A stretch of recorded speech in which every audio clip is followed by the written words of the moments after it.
mu ba su ko su nawa ne sai ba su. Your Excellency, the Deputy Governor of Kano State, Dr. Gawuna, and the gubernatorial candidate of APC, with all your entourage, I would like to welcome all of you to this interactive session of Arewa Consultative Forum, Kano chapter. Your Excellency, we felt that with the coming election in 2023, there is a need for us to interact with leaders of the political parties, with their candidates, to appeal to all the contestants to ensure that we have a peaceful election in 2023, and also before, during, and after election. This came as a result of some of the followers of some political parties that made statements that really drew our attention to decide to hold this meeting. In addition to this, our mother organization in Kaduna had invited all the presidential candidates for a similar interaction. We got their blueprint of what they wanted, what they want to do for the country. So we felt also we should do the same thing here in Kano to interact with the candidates, and then if they have a blueprint, we'll have it, and then we have our own also we have itemized what we feel we should get when you become governor.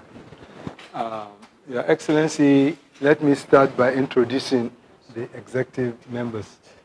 I'm the chairman of the chapter. My name is Dr. Faruk Umar. We have Barrister Kabir Mukhtar, a one-time commissioner in Kano, as our legal advisor. We have Aishatu Jama'a as the deputy chairman. Then we have Hajia Hadiza. Oh, okay, Merobella first. I was carried because I thought she was there. Merobella, all our money is with her. And you know, Your Excellency, Yes. I always prefer to trust women with money. Then we have Hajia Hadiza. And then we have our princess, Hajia Rabi Hussein Adamu.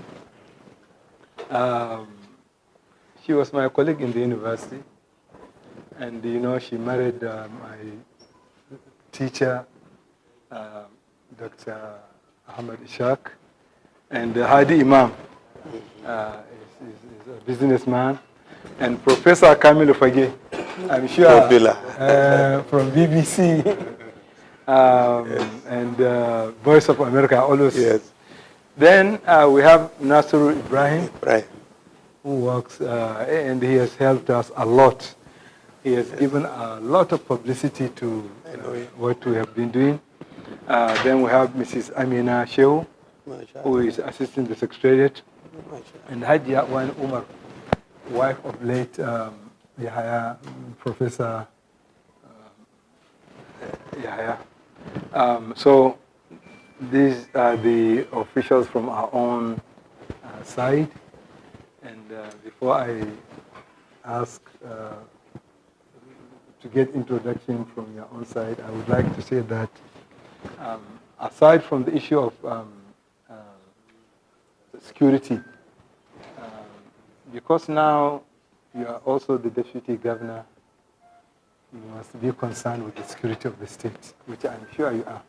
So he will appeal to you to use your good offices to ensure that we don't have killings, banditry during this election. Anybody who sees you, I don't think there is any gubernatorial candidate that has the kind of appearance that gives us comfort.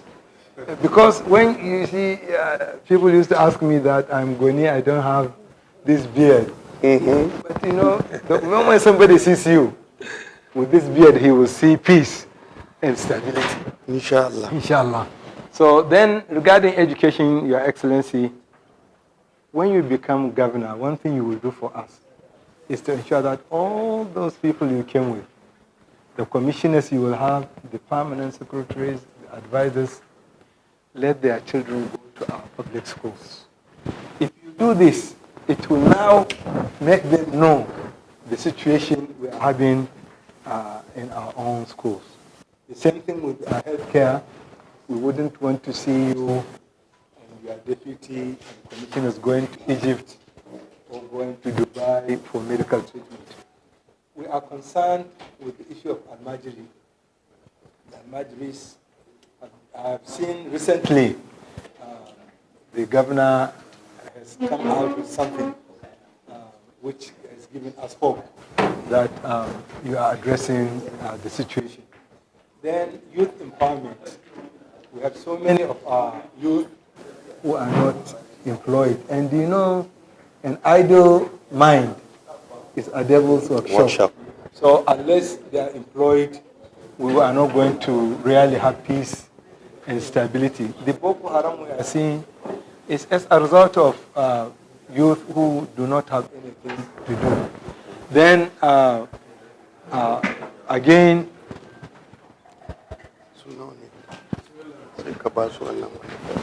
yes. Again, Your Excellency, we are concerned with the issue of revenue. Mm-hmm. You are welcome.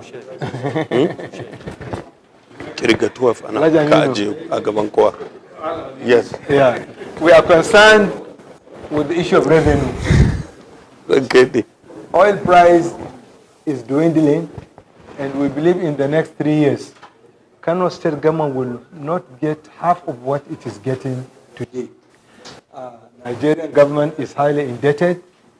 Your Excellency, the revenue government is getting, the federal government, is less than the budget. So we are in a big deficit, and IMF has said that in the next 2 to 3 years, we are really going to be in a serious distress situation. How would your government improve on the revenue generation so that you will be able to carry out the projects you want to do for the public? I remember one of the governors who invited us for the elders meeting, and I gave him an example that my house on Sokoto Road, I have 4 houses inside the house. The water I consume in a month is a lot, and I'm getting water from Reka, but I'm paying only 6,000. And I feel it's not good. Unless you generate revenue, I may not get the water. And I pleaded with the governor at that time to put a meter for me so that it will show what I have consumed. So you have to think of how to generate more revenue. Many of us are not paying their tax. I think it's one area that I believe the rich must be taxed so that you can serve the poor. So with this introductory remarks, I will call on His Excellency to address us on these issues. And again, I want to let His Excellency know that all the political parties that we invited have signed our peace agreement, except one. I don't want to mention a name. But all the political parties signed that they are going to ensure that they will not carry bandits and they will not cause any rancor in their campaign. Thank you very much. Thank you. أعوذ بالله من الشيطان الرجيم بسم الله الرحمن الرحيم وصلى الله على نبي الكريم وبعد.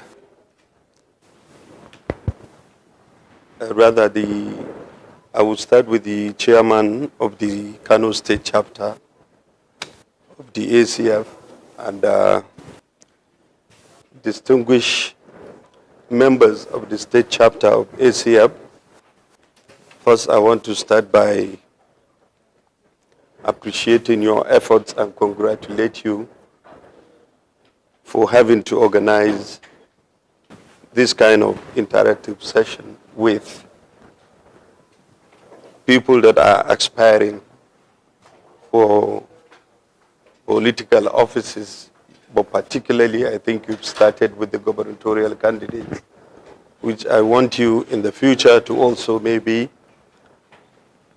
create chapters in the local government of ACF where members or political office holders that are aspiring for other offices, state assembly, federal assembly, and senate can also interact, because it will be an onerous tax for you to be able to interact with all the political office holders or aspirants or candidates. But if you will be able to dissect it and decentralize it, members of the state assembly and the national assembly, senate, will be able to partake in their own local government. And then locally, people will be able to listen to them and then get to hear what they have for the people. Because collectively, we are the ones that we are hoping to be able to form the government. Before I proceed, I want to avail myself or avail you with the people that accompanied me. I want everybody here to introduce himself and the office he's holding, the position he's holding at the moment, for you to know those that I came with, and then I will continue. Okay, sir. If you oblige. Yes, sir. Thank you. Okay. I'm Rabi Suleimovich, the Director General, Gubernatorial Campaign Council of Dr. Nasiru Yusuf Gawuna. Okay. Thank you.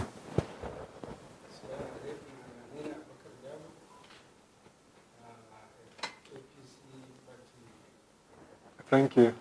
Assalamu alaikum. My name is Ali Tijani Melashia Sanka, Special Advisor, Council. Walaikum.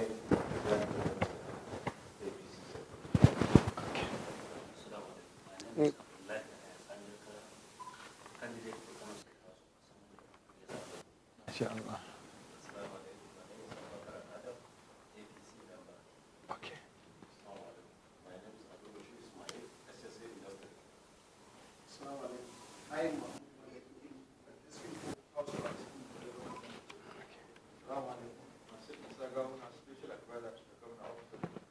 Okay. My name is Nasiru three-time member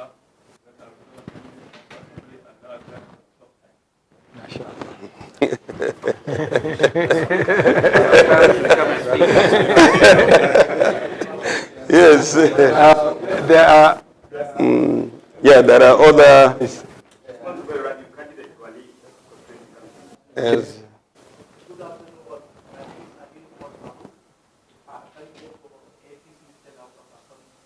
Okay. MashaAllah.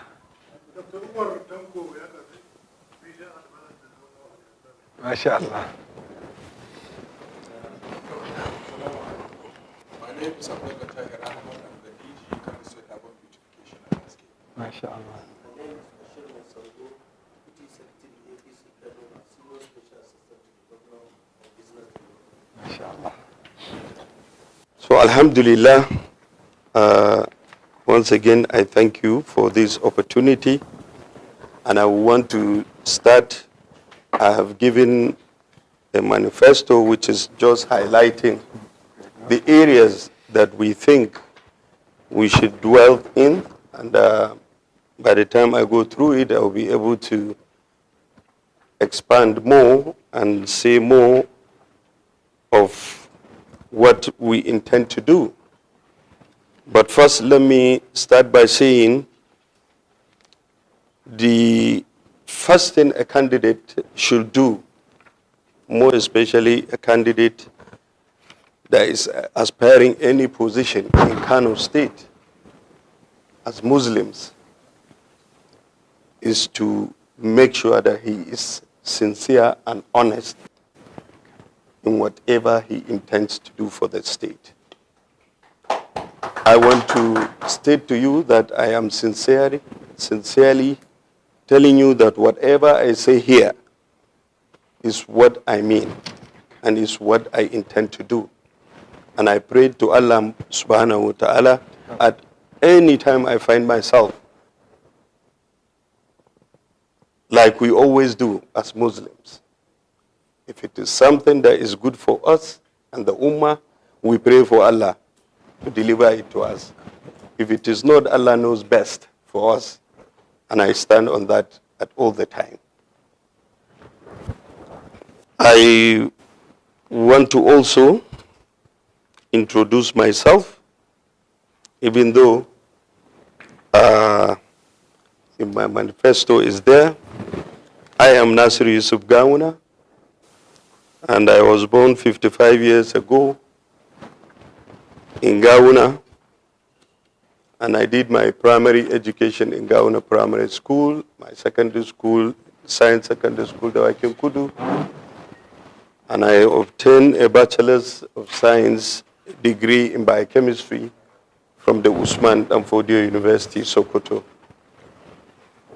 I worked with the National Electoral Commission for some time after my service, and then joined the services of the Hospital Management Board, Kano State, where I served for almost a decade, before joining politics in 2004, where I was elected as the executive chairman of Nasarawa local government. I was also re-elected in 2007, where I served till 2010, and then continue with my aspiration as a politician. I happen to work under the leadership of the state under His Excellency Engineer Rabi Musa Konkoso. I find myself as a commissioner for agriculture for almost 2 years. We rounded up the government with him when we find ourselves in a merger position where I merged from ANPP and they came from other various parties and we formed the APC. In 2015 too, I was appointed as the Commissioner for Agriculture after His Excellency Dr. Abdullah Umar Ganduje has won the election and was duly sworn in as the elected governor of Kano State in 2015. I was also saddled with the responsibility of manning the Ministry of Agriculture. And in 2018, as God will have it, there was a vacuum. I became the deputy governor of Kano State and still continue as the Commissioner for Agriculture and Natural Resources in Kano State. In 2019, I became the running mate of His Excellency Dr. Abdullah Umar Ganduje, and we got elected in 2019. Till date, I am the Deputy Governor of Kano State, but I have dropped the office of the Commissioner for Agriculture some months back because of my aspiration as the Governor of Kano State. I want to say with all humility that Allah in His infinite mercy, without my efforts, without anybody's effort, and I say it anywhere I find myself, chose me to be the candidate of APC in Kano State. I did not make any effort. I have not formed any structure. I have not told anybody, and I stand to be corrected if there is anybody that I have ever mentioned to him that I want to be the governor of Kano State. I have not done that. But Allah subhanahu wa ta'ala find it and make it possible for the governor to look at my position as the deputy governor and maybe my antecedents and what he thinks about me and the way he judged me in my governance and in my loyalty and in my work as a politician. And he sat down with all the stakeholders of the APC and they agreed I should be the candidate for the party. And alhamdulillah, Allah has made it possible. And that was how I became the candidate of APC in Kano State. Alhamdulillah, I have to continue to praise Allah and appreciate His blessings to me and to make sure that whatever I would do, I would try and do my best. When we speak about experience and what we want to do, a lot of people may have beautiful words, may have beautiful figures that they will tell people this and that. I will never be deceptive. I have been in government. I have served with 3 governments that have run the state, I can say, from 2003 till date, I have been in government. And I have been with different leaders, and I have served them diligently. I know the government of Malam Ibrahim Shekarau because I served as the chairman of his own local government, that is Nasara local government, for 2 terms, that is from the beginning of his tenure to the end. Because I also serve as the administrator, then caretaker chairman of the local government too. So I've been in the government throughout. And then when I find myself in the merger position, I was able to serve, and that too, Engineer Rabi Konkoso did not confer with anybody. He is the one that chose me. I did not seek for it. And he said he find me worthy to come and serve with him. And I did, and I think, inshallah, I have paid my dues to him. Because anytime he tells me that, yes, you have served me well. And then I find myself with this government where not only serving as the commissioner, I am the number 2 in the government. So I have known all the positive and the negative side of this government. There is no government that doesn't make mistakes. I know the best part of the Shekarau administration. I know the best part of Engineer Abiy Konkoso's administration, and I know the best part that I am in now as the deputy governor. That is the leadership of His Excellency Dr. Abdullahi Umar Ganduje. So inshallah, I will try to take the positive things and try and keep away from the negative ones. When we are talking about, when we talk about Kano, we need to know what Kano is. So I call it making Kano work for all. And here we just make a statement of the land size of Kano, the arable land that we have in Kano, which now translated to an agrarian state. 70% of our rural communities are dwelling into agriculture. Also talk about, for those that know economy, and what have you, the GDP of Kano State, and then the position of Kano State as the second economy in the country. This does not mean because we are the second economy that we are doing excellent. We have to look for ways that we have to improve the issue of the economy of Kano State.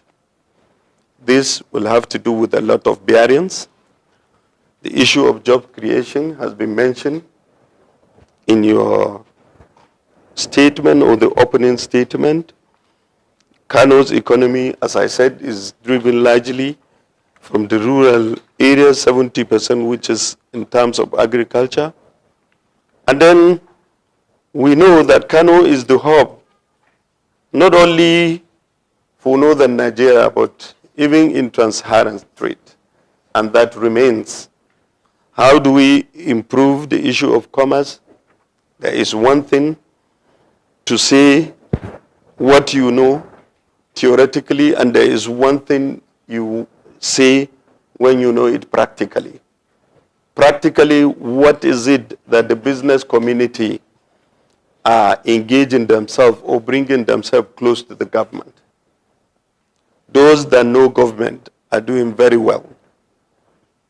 The person that is chairing this is a renowned accountant, I can say, who has indulged himself in different aspects of his profession, and he has excelled in the country. Why? Because he has always been a person that did not go to government to seek for something, but goes to government to seek for what really is his own right. What do we do in northern Nigeria? Our businessmen. I have sat down with them on a round table like this, and I have discussed with them. One thing is we are very selfish. We will sit down, we will say that government is not doing this, government is not doing that. But when you ask them, you will find out that when there is anything that is of benefit to their collective advantage, one single person will run away and come round. Those that are in government knows this, and I have to say it, because it's not going to be business as usual, inshallah. We have to take the collective aspect of our businessmen. How do we build their trade? I was watching one of the positive things on social media. A young man from Yobe State, I think he is the chairman of Yobe State, is it investment promotion? I saw him. I saw him, the figures he gave, and what we did as businessmen is disheartening. He said that there is something that we ought to benefit from. I think it's from Bank of Industry. Yeah. The north is zero. He said the northern Nigeria, where we're supposed to have, he said the whole of the south, west, got 50-something%. And then the south and southeast got 30-something%. He said the northwest, that we are even saying that the northwest were more proactive when it comes to this issue. We got only, I think, 9%. And he said the southeast got only 1%. What are we doing? Northeast got only 1%. What are we doing? Where are our experts? What are they doing? What do they advise our people to do? Is it only government that will do it? Government is a collective responsibility for everybody. Whoever happens to find himself, because election is by God, whoever Allah has chosen will be. But who are the people that come together to help assist him? What acceptability do we have between ourselves that we'll sit down and bring ourselves together and say, this thing, there must be people that knows what Bank of Industries were doing then. And they are the 9% that were able to benefit. Maybe what they benefit is very huge, but to the detriment of the majority, because they don't want to tell them, because they don't want to put them, because they want to compete, because they want to say, I am the richest. They want to say, I am the one that does this best. When we bring ourselves together and when we do that, whatever Allah has destined for you, it will come to you. And I have seen it, and I'm sure those that have that mindset and faith have seen it. By the time you have concern for others, wallahi, you get more than you even ask Allah for. And this is faith. This is something that we have to. So most of these things is not, everybody will come and tell you, I will do this in health, I will do this in this, I will do this in this. I'm only writing this because I have the experience and I know what we have done in government that I will build on, or I can say, yes, I have been part of it. And alhamdulillah, we have succeeded in some part of it. And where we did not succeed, inshallah, we will try and see that we succeed. But we cannot succeed alone. It has to be together. When you were making introduction, everybody here is a specialist. And everybody here is an independent person. And we deserve to serve our state. You are not serving any candidate. You are serving the state, and that is why you call us here. That is true. And that is why I said I am really happy that it happens now. The first one was the Kano Jigawa professionals that brought us together. And what Kano Jigawa professional has done, some of you here are also part of Kano Jigawa professionals. What they did was to even examine and find out what are the problems that we have. I have it. And I have seen. And 90% of what they have said is true. And if anybody can build on that, Kano will succeed, Kano will grow. And I have promised them there and then that if Allah destined me to be the governor of Kano State, I will partner with them. When we talk about the issue of security, Kano State security is really in the forefront in the country. We know what is happening in our neighboring state. And we know what it means for you to go out to the farm. In other part, it was southeast before, and northeast before. So now even northwest. Katsina became more bound. Zamfara, Sokoto, Kebbi. That even our farmers cannot go out to farm. But in Kano, we go to farm. We have succeeded. I've been the commissioner and I know what our farmers did. All we did was to push them. All the figures that have been given, even by DFID, Kano State is leading when it comes to issue of cultivation, issue of agriculture. The World Bank too partnered with Kano. As I'm talking to you now, World Bank have provided Kano State with 27 cottage industries. 27, and they are all functional. They are under my watch.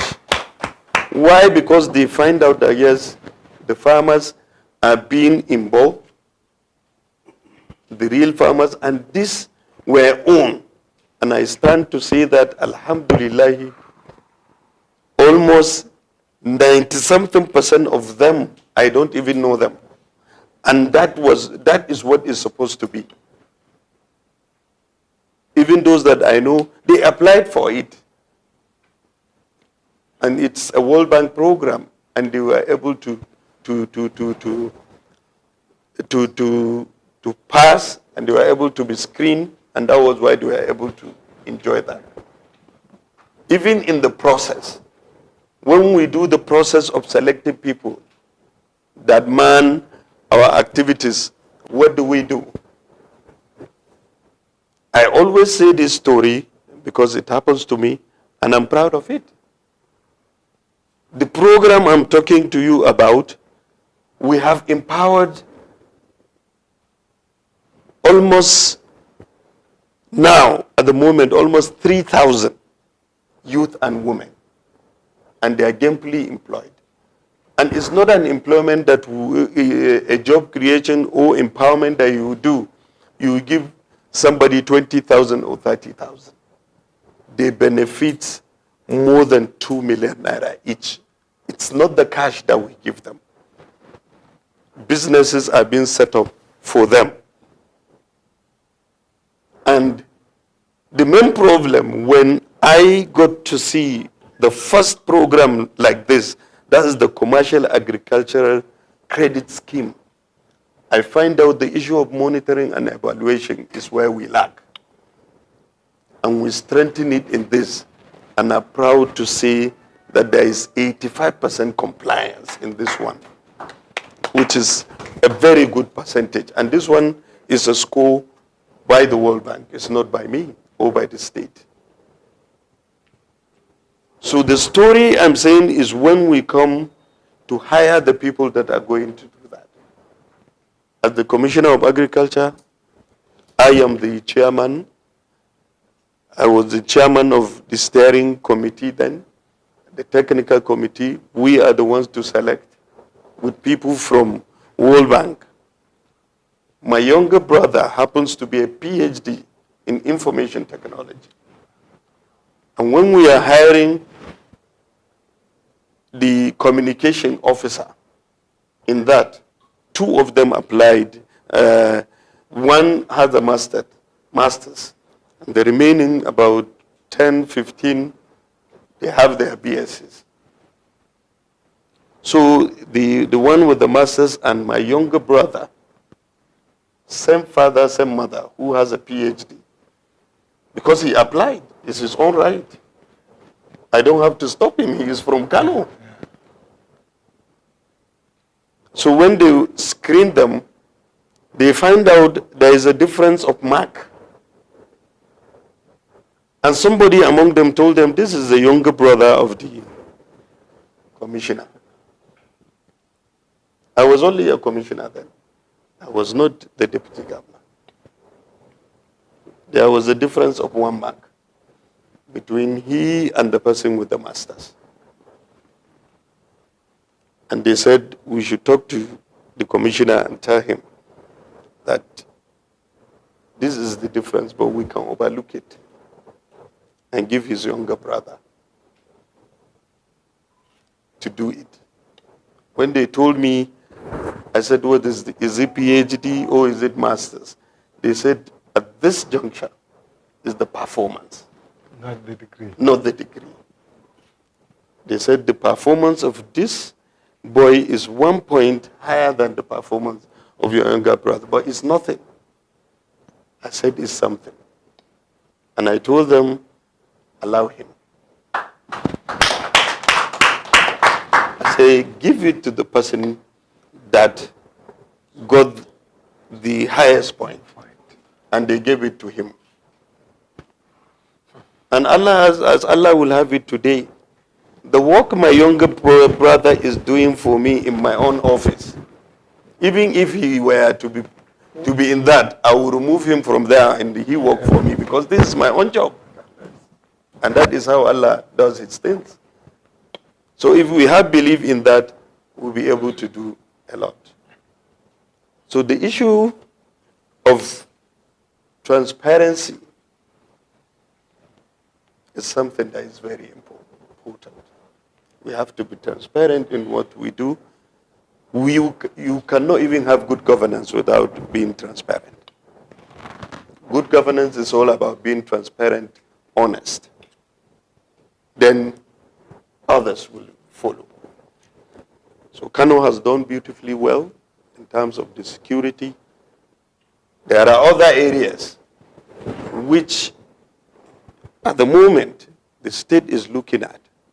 That is the issue of these telephone taps and what have you. But we have started seeing the result. That is, when they said there is a ban, that the tricycle should not move from 10 o'clock, they should go back home. The crime report, this is from the professionals. The DSS, the police, they are the two most strongest security apparatus that we have in the state. They said there is a 90% reduction in that. That is true. We have seen it. We have seen it. But when the policy was done, before people were shouting, they were saying no. But there are other policies that recently, when they said the policy of the mass transport, that they will not follow this and that, the government sat down and we advised that yes, there is a lot of sensitization that is need to be done. And I'm sure there is nobody among you here now that will say mass transit bus or rapid bus transport is not important in any developing city. It is. And what I told them is not about the timing. It's not timing. It's about the sensitization and the planning. Somebody told me that, okay, this is time of politics, this is time. I said, wallahi, if it is because of election, I will not stop it. I will not advise the government to stop it. But it's because we have to sit down, make sure that we have made the law the way it's supposed to, and make sure that, yes, even after election, that is what we will do. We will not be deceptive to people. That we will say, we are waiting after election that, okay, we will now. No. The buses will continue, but there will be a way. They will have to work hand in hand until when we are fully matured to be able to take over in the aspect of the road system. The issue of the state tax force, the state government has done very well. The most troublesome area in the state has been converted into a training ground for the military. That is the Polgori. The state has spent hundreds of millions there. They have done training facility, military formations have been there. Even at the moment, the whole of recruits, I think, in the country that are going to be recruited at the depot are going to go there for their own screening. So the Palgore, for the training, the Palgore has been secured. And all these neighboring crises, immediately they are there, we will see them. There is even live transmission. We are seeing them live. We are seeing Falgore Game Reserve. We are seeing the Falgore Forest live from the office of the governor, from the office of the DSS, from the police. So immediately they are there, we see them. One thing that I became very proud of was just 3 weeks or 4 weeks back. I visited the director, the DGSSS, in his office. When I went there, I saw their own dashboards where he is looking at Abuja and environs. Then he said, look at that dashboard. There was only one dashboard by the side. He said, that is Kano. I became proud. I didn't even know that it has started working, but I know we have made with the approval for even the DSS to see what is happening, so that we will be coordinating at that time. I went, I saw exactly that thing that is in the office of the governor and in the police headquarters in Kano. And he promised, and he was very happy because he's from Kano. He said, this is my state. He said, any governor that come into my office, I used to show him that screen and tell him, look at it. You should emulate what Kano is doing. So what we're supposed to do as a government is to even cooperate, not compete. We cooperate. When we want to learn something good, that is where we go, we compete, we get to know. Nobody is born with knowledge. Nobody has the monopoly of knowledge. If somebody knows it, I ask him. Tell me. Like in the issue of education now. We made education free and compulsory. And we have seen the figures of enrollment. Why? Because our people want anything that is free. And compulsory, because we enforce, we will go. The enrollment figures shoot. It was only 750,000. The first month it shoot to 1.8 million. Now I'm talking about 4-point-something million enrollment figures. And one wonderful thing about it that people don't know is the enrollment figure of the girl's child. Now is 60-40. The girls are 60. And the boys are 40. The records are there. Because of the policy. But the professionals, when they were submitting their report to us, they said, as professionals as they are, that education can never be free. And they are professionals, and we cannot argue with them. Even the people, the professionals themselves, and we cannot argue, they are the professionals that we have in Kano. They said education can never be free. But Your Excellency, one thing I think you should address, yes, is the quality of the teachers. I'm coming to that. Okay. When they said education is not free, what I look at now is there is no government, I know all these governments that I have served with, there is no government that have built new classes, renovate classes, more than the government of Dr. Abdullahi Umar Ganduje. The record is there. But like you said, training and retraining and strengthening the quality of the teachers that we have. Even as that, I can't bring the figures, but thousands of teachers were about to be sacked. But what the government said, we don't sack them. What we do is we make sure they go and get the requisite certificates. And then the state government partnered with MBTE. And these teachers, all of them now are qualified. But they are still not enough. So the issue of getting more quality staff, instructional materials, is something that will have to do with funding. Some states can't even pay salaries. It's true.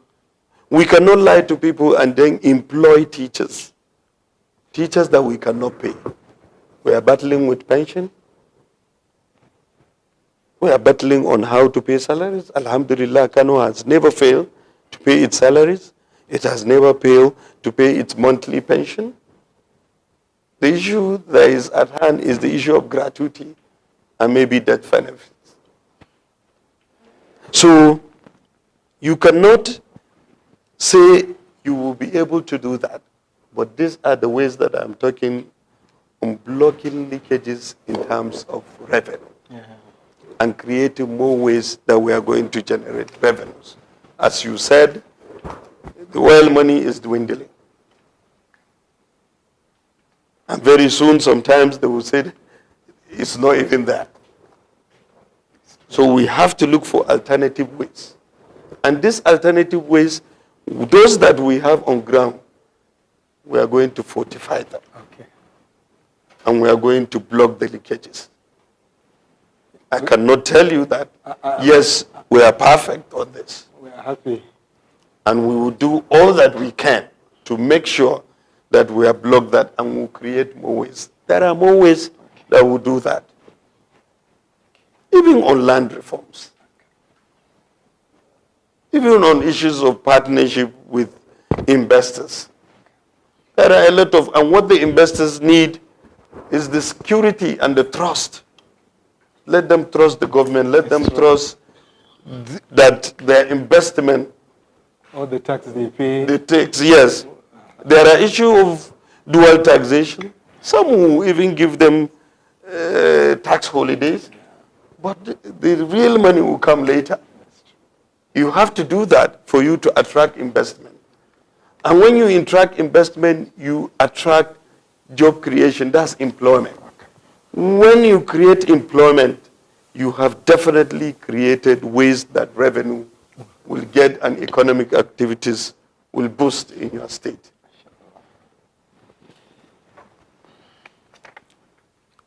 When we talk about health, I'm not talking in any particular order. No.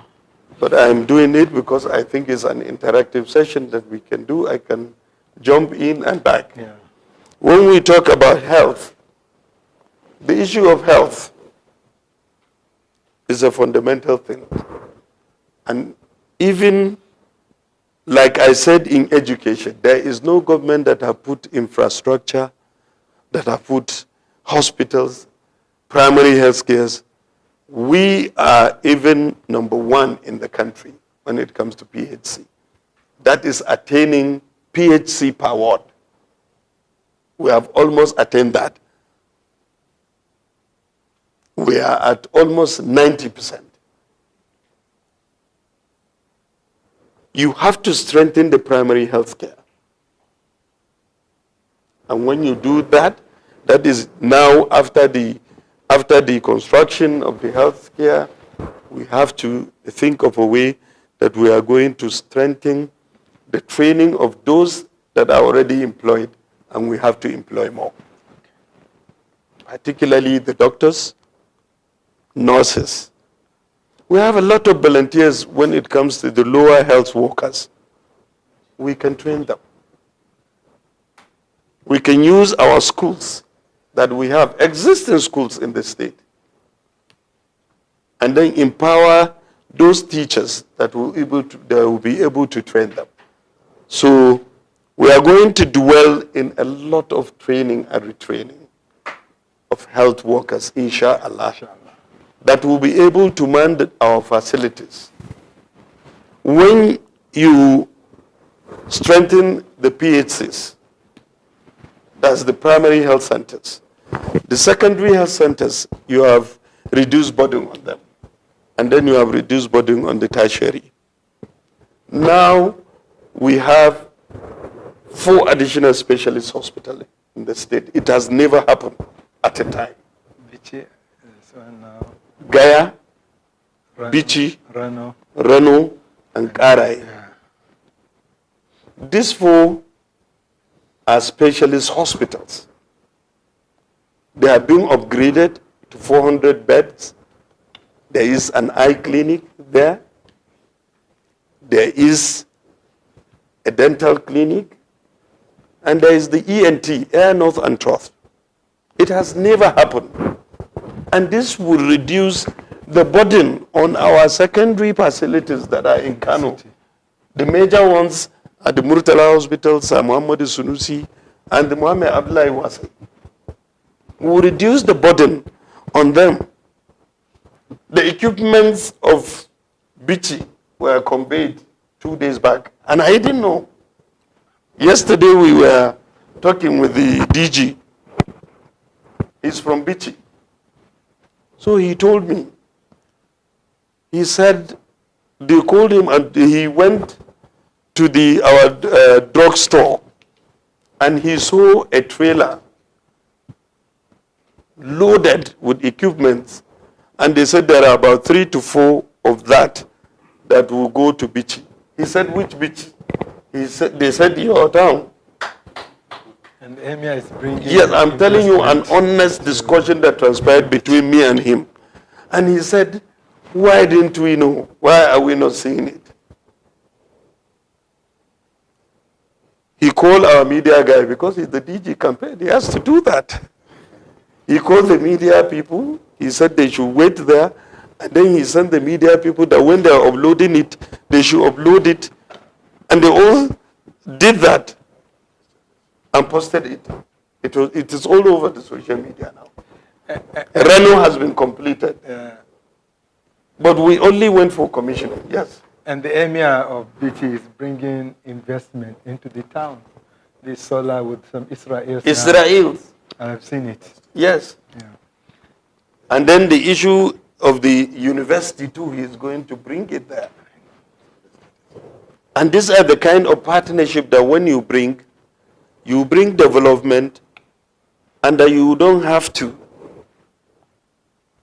even suffer too much when it comes to issue of funding. With you people, I know, even you alone now, when we come to issue of expanding Kano, we need to expand Kano, that's in terms of housing. Kano is choked, and we are going to open that. Okay. Nobody is talking about that. We are going to expand Kano. Nobody is talking about that. Today, I went to Dawakin Topa and I saw the Naval Logistic College. I'm sure a lot of people don't know about that. These are the kind of programs that state will push, they will bring it, and it's good. When you go and see the formation of what is there, you know something has been brought to Kano. The science and technical secondary school that we fought for is now in Ganduje town. Even after office, Ganduje will look at it and say, Alhamdulillah, I'm the one that brought this to my town. The cottage hospital that is there, very soon we are going to upgrade it. And we will make it a training center, part of the teaching hospital that we will use, or training ground for our doctors. The Muhammad Abdullahi is a full-fledged teaching hospital now. They were talking of expansion. They brought something. They said this thing that we have to build hostels, we have to build administrative this before we'll be able to. As God will have it, the governor put me on a committee to go and search for where we are going to do that. Do you know what? When I said they should go to Muhammad Abdullahi Wase Hospital, there is a land adjacent to it towards Abdullahi Bayrawi. They went there, they said the land belongs to Federal Ministry of Works. I said, go and bring the documents from lands. Yeah. When they brought the documents, I checked. We gave them Yes. Loan. Just go and use it for some time. After you use, bring it back to Kano State. And for almost 30-something years, they are saying it's their own.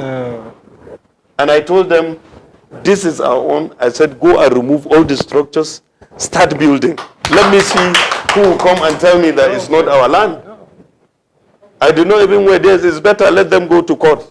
If they said it's their own, and let me see how they will prove it. And immediately we started building that. They give us full accreditation that we are now fully going to do that. The same thing happened to us with Tinubu. When we acquired 1,004 estates, we paid Obasanjo's government. You know, so he now called us and said, the land, we gave it to federal government. Now they are now not there, so the land reverts back to us. So every year, every tenant in 1,004 now has to pay ground rate to Lagos State government.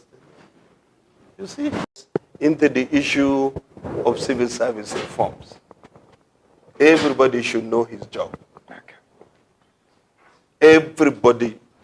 The issue of civil service reforms is something that is very important and is going to be done.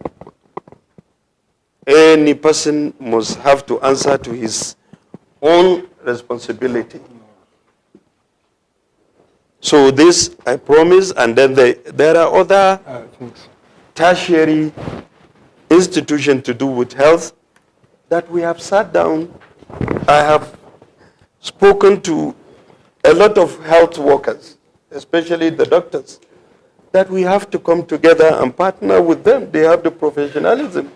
If they can be able to open their own hospital and make it work, why can't they make our own hospitals work? Meanwhile, they are all the ones that are working in the private hospitals and they are the ones working at the government hospitals. Simply because the law has given them the right to practice in and out. So a large number of percentage of them have agreed that they will come and give their best. They are the people that knows the problem of health system in Kano. They will say that this hazard allowance, this has not been paid. Let's come together.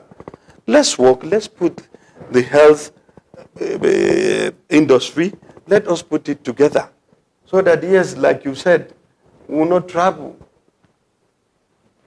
out of the country. Okay, when you talk about health tourism, what I believe is even if you do not travel out of the country, if I will leave Kano and go to Abuja, especially, it's also tourism. Lagos. If I will leave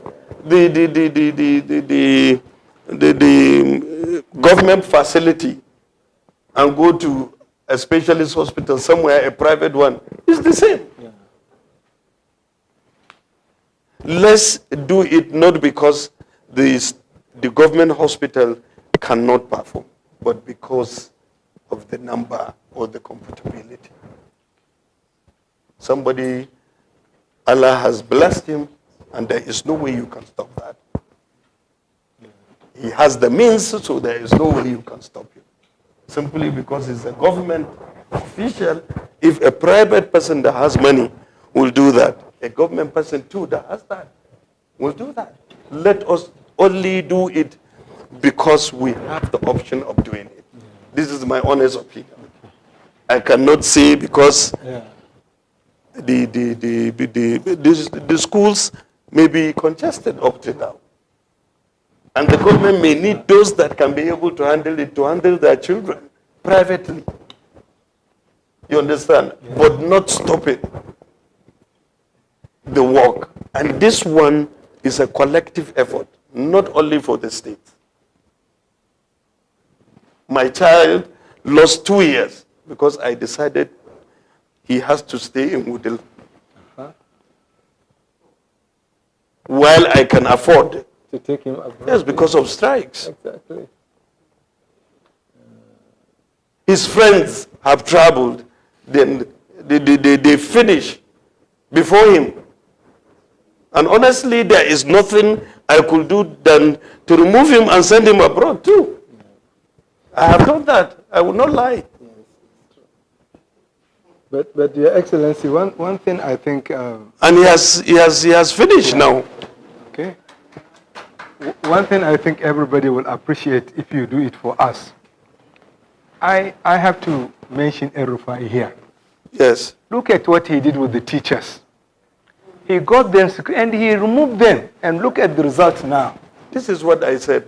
The teachers, instead of us, since you have mentioned El-Rufai, I don't want to mention states. Yeah. While some states are relieving people from their jobs. Yes, we know, okay, if you, whatever way you make to get the job, no matter what dubious way you make, after like 10, 15 years, you are used to it. What we ought to do is to make sure that you got the certificate. You are trained. Those that can be trained, we train them. Okay. Thousands of them, we paid millions of naira. Okay. But we did not send them away. It's another way of training them because they are the ones that are used to the children. Yeah. So what we did is now they are certified by they are qualified to teach. Yes, but the number is still not enough. Yeah. That's why I said we have to do that. Yeah. And Kano cannot be compared to any state in northern Nigeria. It's true. It's true. You spoke about water supply. Yes, water supply is something. And when you spoke about Rega, everybody here that is, I think, above 50 will definitely know what Rega means. We used to have the #1 water in the world. When Rega was formed, it was the best engineering company, particularly to do with water. And they have done a lot of job in several states to do that. And so it's a project that will not take repairs, will not take replacement of high lift pumps. It needs a complete overhauling. And alhamdulillah, we are on the way to that. We have already signed MOU. We have gotten the approval from the federal government with the French government. Okay. 75 million euro is going to be provided, I think, from now to the end of the year. MashaAllah. That will be good for Kano. And it's going to be, they have professionals has come, consultants, and very soon they will start. It's going to be from head to toe. Okay. From the replacement of the high lift pump, from the replacement of the power units, to the general articulations, and then the installation of meters. Okay. Yeah. Where honorable people, statesmen like you, can even ask the government that you should come and put meter in my house. I hope and pray those that are watching will emulate even on Facebook, the Gwani on doing this. Inshallah, Gwani. Actually, Your Excellency, you know, when I mooted that idea at the meeting, His Excellency Governor Rabiu Konkoso, the following day, yes, I received a letter from him appointing me to chair the committee on tax and ground rate. So we did it, and I said we had 1 million added, so nobody was paying a kobo. I mean, we can't live like that. And I want to even see this opportunity to call on you to thank Senator Barrow for us. Check. And this is one thing I want you to really strengthen. You know, Sokoto Road today, Ibrahim Nazugune, where his house is, Borno Avenue, the line of the SSG to that of Professor Galadanchi, he has put lights throughout. And this is the kind of thing you would want from our people. If you see, you go to Sokoto, we don't have to wait for government to do it for us. Because you have the means. And that is one. Secondly, I want you to appreciate when people do things. Yes. I will give you an example. And I spoke to His Excellency. I'm doing a 10 million naira project in Shahuchi. I said, look, you have to encourage people. Why don't you come? Or even send the deputy to come. 2, I did a book project of 10 million in Arumpa College. I think government, not me, but you need to encourage those people that will come and do it, emulate you. In Sokoto Road, 16 houses were burgled. The watchman in the next house, Shehu Mukhtar's house, was killed. And we came together, Your Excellency. And for 2 years now, nobody can come into Sokoto Road. We came together, everybody is paying just 6,000 per month. We have provided security, excellent, the police, the DPO, we are paying same. We should help the government. We should. So I think when you come into government, try to encourage individuals to do community. And finally, I want you to emulate what Lagos State is doing. Lagos State, you see Tinubu today, you see the Oba of Lagos, Tijani. They have what they call GAG. GAG, yes. GAG is Governors Advisory Committee. Allow us to bring people who will criticize you, who will not come to you for contract, people who will tell you the truth. This happened during Aminu Kano's time. They formed what they called Council for Mutual Understanding. Everybody who mattered in Kano was in that committee. Allow us to look for people who are elderly, who are fearless, who would come and tell you, look, what you are doing, we don't want it. Long ago, Your Excellency, many 100 years or so back, we had what was called Zauran Tubi in Kano. They are elders. The governor will come to them, like you have come to us, we are honored. We didn't come to tell you do this. You decided even to come, which is an honor to us. I assure you, if you do this, your government will be guided, because we have reached Alhaji Aminu Dantata. What would he require from government? Nothing. So we will have elders like General Akilum, for example, who is our trustee, board of trustee chairman. We will give you like 10 to 15 people who would not fear you, who will tell you the truth. Thank you very much. Thank you very much. So we have this booklet, I think, which is everything we would require. Yes. And Your Excellency, we ensured that we got Premier TV, Premier Radio. Okay. They are showing it live on Facebook. Wow. And I'm glad at least people have heard you. Alhamdulillah.